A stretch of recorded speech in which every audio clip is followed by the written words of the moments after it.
नमस्कार। आइए सुनते हैं आशा पूर्णा देवी जी द्वारा लिखी कहानी आहत पौरुष। दुबली पतली और छोटी सी वाइनाकार देह, रूखा सूखा चेहरा, तेज नुकीली दाढ़ी मूंछ और चमड़े से मड़ा हाड़ पंजर, लेकिन आंखों में सारी दुनिया की पीड़ा और थकान। इस चेहरे को देखकर जवानी जैसे किसी शब्द को इसके नज़दीक नहीं लाया जा सकता, और अगर लाया भी गया तो सिर्फ हंसी ही आएगी। छींचा लेदर की इस संभावना के बावजूद उसने कहा था, कोई भी काम जब मिलता ही नहीं है चाची, तब काम अच्छा है या बुरा इस बात पर सोचना ही बेमानी है। नौकरों वाला ही काम करूंगा, गले में पड़ी जनेऊ खोल कर रख दूंगा, और क्या। ब्राह्मण होने की झूठी अकड़ छोड़नी पड़ेगी।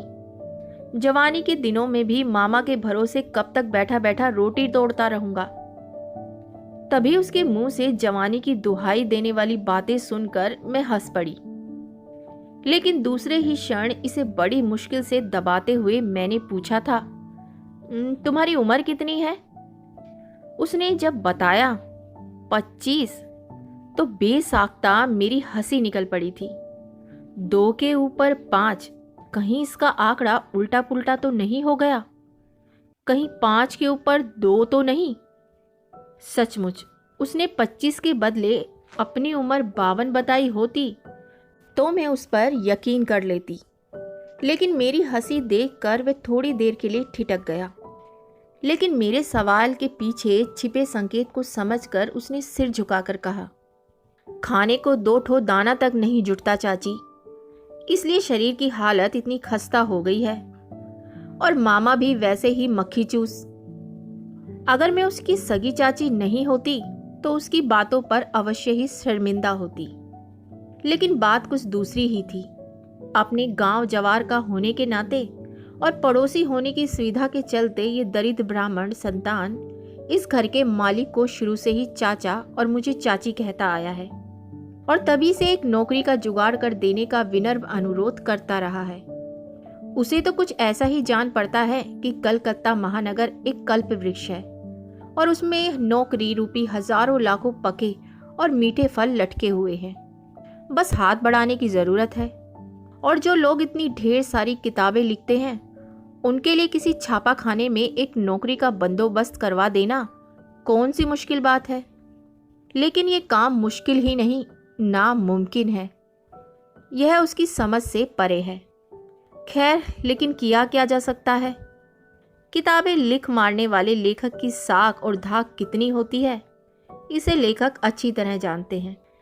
अगर ऐसी कोई मजबूरी ना होती तो उसके लिए नौकरी का जुगाड़ कर देना तो बहुत कुछ मेरे ही हक में होता। अपने ही गांव जवार के और एक पड़ोसी होने के नाते इस छोकरे ने पिछले 1 महीने से यहाँ खेमा डाला हुआ है।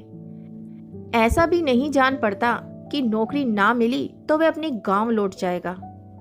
इसलिए उसे नौकरी दिलाने की कोशिश में मैंने कोई कोताही नहीं की। लेकिन नौकरी की गुंजाइश भी तो हो कहीं। दुखिया ब्राह्मण घर की औरतों और मर्दों का काम है दूसरों के घरों का खाना पकाना, और इसी में वे संतोष कर लेते हैं। नानी के घर में ही वह पला बड़ा है, मामा और मामियां भी हैं, लेकिन वैसे रसोई घर में क्या कुछ पकता रहता है, कभी मुड़कर नहीं देखा होगा उसने। हमारा निताई भी इसी में राजी था, तो फिर तभी तो उसने यह तय किया कि जनेऊ उतार दूंगा, और क्या। कहूंगा कि निचली जात का लड़का हूं, जब नौकरी ही करनी है तो इन सारी बातों का रोना गाना कैसा। जवानी तो ऐसे ही बीत चली, और तभी एक नौकरी की खबर मिली थी। घर की चाकरी ही थी। टेलीफोन पर एक सहेली की बेटी ने बताया, एक नौकर चाहिए, मिल जाएगा? नौकरानी नहीं, नौकर। जीना दुर्बर हो गया है, और कहते कहते उसका गला रुंध गया था। निताई पास ही खड़ा था, और मैंने रिसीवर पर जो कुछ कहा वे सुन रहा था। मेरे रिसीवर रखने पर उसने छूटते ही कहा, ठीक है चाची, मुझे भेज दीजिए। मैंने आनाकानी की थी। कहाँ? देख निताई, ऐसा है कि उन्हें एक नौकर की जरूरत है। मोटा मोटा काम करना पड़ेगा। वे तुम्हें जूते झाड़ने को कहेंगे, गंदे कपड़े साफ करने को। निताई ने गर्दन झुकाकर कहा था। सो तो कहेंगे ही चाची। मैं तो ये सब जानबूझकर ही स्वीकार कर रहा हूं। देखो बेटे, ऐसा ना हो कि अपने मान सम्मान की बात तुम्हें छू जाए और तुम दुखी हो जाओ। समझ गई ना? मैंने देखा कि निताई अपनी बात पर अड़ा है। उसने दृढ़ता से कहा, अरे नहीं चाची, जब स्वीकार कर लिया तो पीछे क्यों हटने लगा भला? मुझे पता है, झूठे बर्तन भी उठाने पड़ेंगे, जूते चमकाने होंगे, सब करूँगा। दूसरे के गले पड़े रहने से यह काम कहीं कम ही अपमानजनक होगा, है ना? मैं कुछ कह ना सकी। क्या कहती भला? अपनी सहेली की बेटी के अनुरोध की रक्षा कर पाने की खुशी के साथ एक आदमी को खामखा बिठाकर खिलाने के दायित्व से मुक्ति भी मिली। अपनी छोटी मोटी पोटली में 2-1 कपड़े समेटकर उसने मुझसे वह पर्ची ले ली जिस पर घर का नाम पता लिखा था और काकुलिया की तरफ रवाना हो गया। थोड़ी देर के बाद ही मेरी सहेली की बेटी ने अपनी हंसी खुशी का इजहार करते हुए टेलीफोन पर मुझे धन्यवाद दिया। बोली, मैं आपका उपकार कैसे भूल सकती हूँ मौसी। मैं ही जानती हूँ कि मैं कितनी परेशान थी। मैं मन ही मन मुस्कुरा रही थी। दरअसल बड़े लोगों की तकलीफें भी कुछ ज्यादा ही बड़ी होती हैं। ऐसा ना होता तो उसकी गृहस्थी में हैं ही कितने लोग? सिर्फ 2 जने, खुद वह और उसका पति, बस। कोई बाल बच्चा नहीं। लेकिन सुबह है, दोपहर, शाम, तीनों बेला कोई नौकर सामने ना दिख पड़े तो आंखों के सामने अंधेरा सा छा जाता है। हालांकि वह चाहे तो रेफ्रिजरेटर के भले के लिए ही सही एक दिन सौदा सुलभ करके पूरे सप्ताह आराम कर सकती है। एक दिन खाना पकाकर 2-3 दिनों तक खा सकती है। थोड़ा गर्म ही तो करना होगा। मैं उसे खाना पकाना सिखा दूंगी चाची। कुछ दिनों के बाद शीला की भारी भरकम आवाज टेलीफोन के तार को झनझनाती गूंज पड़ी। आपने तो बहुत ही बढ़िया आदमी भेज दिया है चाची। जरा सा ना नुकर नहीं, बेचारा झक दो बक दो बस चुपचाप रहता है। वैसे इसकी जरूरत ही नहीं पड़ती। इसके पहले वाला तो बड़ा ही शैतान था, बास्टर्ड। बीच बीच में शीला का फोन आता रहता। शीला वैसे एक आधुनिक नारी है, कहना चाहिए जरूरत से ज्यादा आधुनिक है। और इस तरह के आधुनिक समाज में वह एक बारगी सबसे आगे दिख पड़ने की योग्यता भी रखती है। लेकिन माँ और मौसियों के मामले में उसका कुछ दूसरा ही नजरिया रहा है। वहां शीला का व्यक्तित्व उसे दूसरों से एकदम अलग कर देता था। उसे टेलीफोन के इस सिरे पर सुनने वाले मेरे कान एकदम दीप उठते थे। गनीमत यह थी कि ईश्वर की कृपा से मैंने जिस आदमी को उसके पास भेजा था उससे शीला खुश थी। निताई भी कम खुश नहीं था। 2 दिनों बाद ही वह मिलने आया था मुझसे। उसकी देह पर हवाई शर्ट और गाढ़े का पायजामा था। हजामत बनी हुई थी और सफासट चेहरे पर मुस्कान खेल रही थी। आपने तो बहुत ही अच्छी जगह काम दिलवा दिया चाची जी। वे दोनों भी बड़े अच्छे लोग हैं और मैंने तो उन्हें कहा तक नहीं, तो भी उन्होंने खुद अपनी इच्छा से ये सारे कपड़े दे दिए हैं। मैं मन ही मन हंसती रही। एक तरफ तो कोई भी छोटी मोटी नौकरी पाने की चिंता में जनेऊ तक उतार कर रख देने की तैयारी, और दूसरी तरफ ब्राह्मण का बेटा होने के बावजूद दूसरों के उतारे कपड़े पहन लेने में जरा भी शर्म नहीं।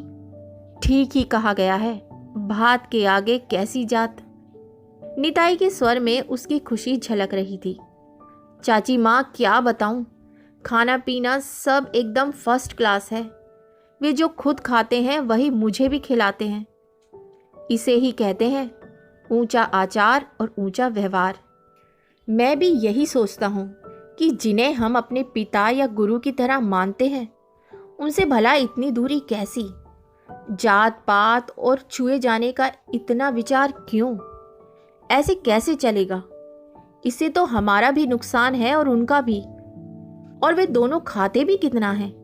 बस दुनिया भर की अच्छी अच्छी चीजें लाकर ढेर लगा देते हैं। ऐसा लगता है कि वे सामान लाते हैं, जमा करते हैं और फिर फेंक देते हैं, या फिर मुझसे कहते हैं, निताई सुन, वह सब हम नहीं खाएंगे और तुझे खाना है तो तू खा ले। केक, पेस्ट्री और ना जाने क्या क्या। मैं तो उन सब के नाम भी नहीं जानता। मुझे उसकी बातें सुनकर हंसी भी आती और दुख भी होता। मैं यही सोचती कि जिसे ब्राह्मण वंश के होने का इतना गर्व था और जो यहाँ तक कह रहा था जनेऊ खोल कर रख दूंगा, वही अब बिना किसी हिचक के जूते झाड़ रहा है, झूठा खा रहा है। जाने भी दो, मुझे खामा खा के झमेलों में पड़ना ना पड़े, यही बहुत है। लेकिन फिर भी मेरा जी कुछ उचाट सा रहा। ठीक है, जी लगाकर काम करना, मैंने कहा। बस 2 ही तो प्राणी हैं, जो करना है तुझे ही करना है। बस इसी तरह निताई ने ठहाका लगाते हुए कहा, आपको कहना ना होगा चाची, भैया और भाभी जी तो कभी भूल कर भी नहीं देखते। जो करता हूँ मैं ही करता हूँ। मुझे संतोष हुआ। उधर शीला का सुरीला संवाद सुनने को मिलता रहता था। मैं तो आपको दोनों वेला प्रणाम करती रहती हूँ मौसी। काम करने का सलीका हो तो ऐसा। मुझे तो अपनी गृहस्थी की तरफ नजर उठाकर देखने की जरूरत तक नहीं पड़ती।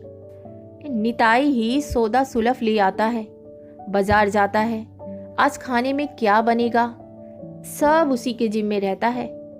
मैं यही सोचती रही कि चलो कहीं तो कोई फर्क पड़ा। लोगों के लिए नौकर या रसोइये जुटा देना अथवा किसी के ब्याह के लिए कहीं कोई जुगाड़ भिड़ा देना तो आए दिन लगा ही रहता है। लेकिन अब तक कहीं से किसी का धन्यवाद नसीब नहीं हुआ था। शिकायतें और उलाहने ही मिलते रहे अब तक उपहार में।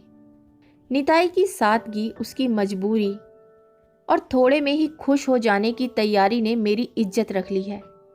निताई तो ऐसा ही था, लेकिन ऐसा रह नहीं पाया। और मैं उसी बात पर आती हूँ। आज दोपहर को जब मैं खा पीकर हाथ में कहानी की एक किताब लेकर पढ़ रही थी और लगा कि नींद आ रही थी, अचानक मैंने देखा कि निताई अपने हाथ में अपनी वही पुरानी पोटली लेकर मेरे सामने आ खड़ा हुआ है। क्या बात है निताई, कैसे हो? मैंने पूछा। निताई की भोली भाली सूरत और सहमी सहमी आंखों में जैसे चिंगारियां फूट रही थी। सिर झुकाकर खड़ा रहने और अंगूठे से जमीन कुरेदने वाली चिर परिचित मुद्रा से अलग थलग जान पड़ने वाला निताई आज एकदम सीधा खड़ा रहा। क्या हुआ? सारे कपड़े लत्ते लेकर चले आए तुम? मैं अब वहां काम नहीं करूंगा, उसने साफ साफ बता दिया। मैं हैरान। ऐसा जान पड़ा कि सरगम में बंधे सितार का एक तार अचानक झनझनाकर टूट गया और सारे स्वर बिखर गए। दोनों ही पक्ष के मन में परस्पर भरोसा और एक दूसरे के लिए इतना आभार। ये अचानक क्या हुआ? मैंने उससे जानना चाहा, पर निताई चुप रहा। ऐसा जान पड़ा कि वे किसी कारणवश अपमानित हुआ है।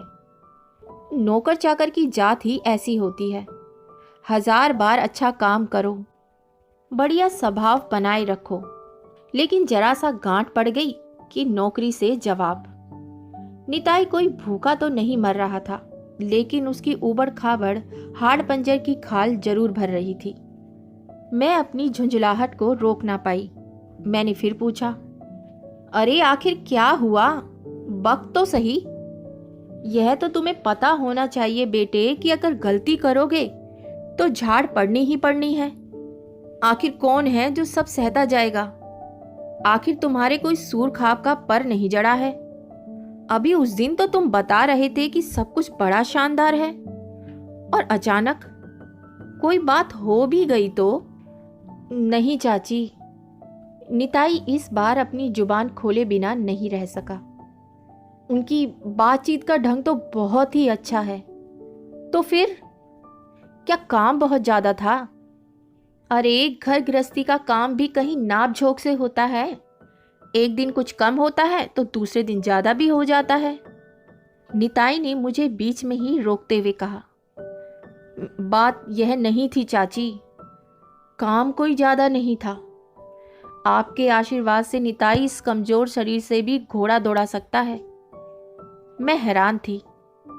तो काम छोड़ने के पीछे क्या बात थी, मैंने पूछा। सिर झुकाए निताई के चेहरे की मांसपेशियां एक बार फिर उभर गई। उसकी आवाज जैसे खनक रही थी। वहां मेरी मान मर्यादा को खतरा था। मान मर्यादा? मैं उसकी बात सुनकर सकते में आ गई। कोई बकझक नहीं थी तो फिर मान मर्यादा जैसी वह कौन सी चीज थी जिसकी उंगली पकड़कर निताई भाग खड़ा हुआ। मैंने उसकी बात को दोहराते हुए कहा, तुम ही तो कह रहे हो कि ऐसी कोई बकझक या झड़प नहीं हुई, तो आखिर वे कौन सी हवाई चिड़िया थी जिसकी पंखों पर तुम्हारा सारा मान सम्मान सवार होकर उड़ गया फुर से? निताई फिर अपनी जानी पहचानी मुद्रा में लौट आया। उसने सिर झुकाए झुकाए ही कहा, मैं आपको नहीं बता सकता चाची। नहीं बता सकता? ये भला क्या बात हुई? मैं अपनी सहेली की बेटी शीला को जानती थी। ये ठीक है कि वह थोड़ी शौक है, जरा घमंडी भी है, लेकिन खैर मैंने भी कुछ तय कर लिया था। मैंने उससे पूछा, देख निताई, बिना बताए तो बात बनेगी नहीं। अगर तुम किसी के सिर बेवजह कोई दोष मढ़ दो और काम छोड़ दो तो मैं शीला को क्या जवाब दूंगी? मुझे तो अभी तुरंत उससे पूछना पड़ेगा कि आखिर बात क्या हुई। निताई ने अपनी गर्दन को सिकोड़े सिकोड़े जवाब दिया, कह दीजिएगा, अचानक अपनी नानी के गुजर जाने की खबर पाकर वह गांव चला गया। वाह, यह बात तो तुम ही उन्हें बताकर आ सकते थे। इसमें ना बताने जैसी कोई दबी छिपी बात तो नहीं है। तो फिर आपके जी में जो आए वही कह दीजिएगा। मुझे बड़ा गुस्सा आ गया। मुझे सारी बातें मंजूर हैं, पर यह बहानेबाजी जरा भी पसंद नहीं। मैंने उसे धमकाते हुए कहा, ये सब बेकार की बातें हैं। तुम्हारा लंबा चौड़ा और बेशकीमती मान सम्मान आखिर किस बात से धूल में मिल गया, ये तुम्हें बताना ही होगा। निताई ने एक बार फिर आनाकानी की। ऐसा जान पड़ा कि उसके शाह पड़ गए दोनों कमजोर होठ एक बार कांपे। उसकी आवाज सहमी हुई थी।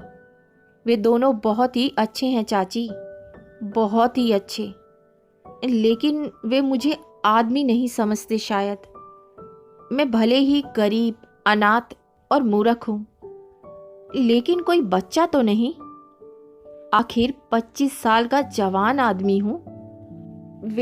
वे दोनों औरत मर्द का सारा खेल मेरे सामने ही। कुछ बताने के पहले उसके होठ चुप हो गए। ऐसा लगा कि उसकी आवाज चूक गई। मैं भी खामोश हो गई, कहना चाहिए स्तब्ध रह गई। इस बीमार और कमजोर सी लगने वाली छोटी सी बोनी आकृति से मैं आंख ना मिला पाई। सारा कुछ बड़ा ही अजूबा और अनोखा जान पड़ा, अविश्वसनीय भी। लेकिन तो भी मुझे यह जान पड़ा कि उसने कहीं कोई जख्म जरूर खाया है। एक ब्राह्मण की संतान होते हुए भी वे नौकर का काम कर सकता है, झूठा खाना खा सकता है, दूसरों के उतारे पुराने कपड़े पहन सकता है। इसमें उसकी कोई मानहानि नहीं होती। उसकी मर्यादा तो तब भंग होती है जब उसकी जवानी की अनदेखी और अवहेलना की जाती है। अपने को एक जवान आदमी के रूप में प्रस्तुत कर पाने की निताई की कोशिश पर आज मेरी हंसी नहीं छूटी और मैं उसके आहत पौरुष की तरफ आंख उठाकर देख ना पाई। मुझे ऐसा जान पड़ा कि शाह आंसू चूह चाह रहे हैं उसकी आंखों में, सुलगते और खोलते आंसू। तो आप सुन रहे थे आशापूर्णा देवी जी की लिखी कहानी आहत पौरुष। आपको कहानी कैसी लगी कमेंट कर जरूर बताइएगा। तो इसी के साथ मैं आपसे विदा लेती हूँ और बहुत जल्द मिलती हूँ एक नई कहानी के साथ। तब तक के लिए अलविदा।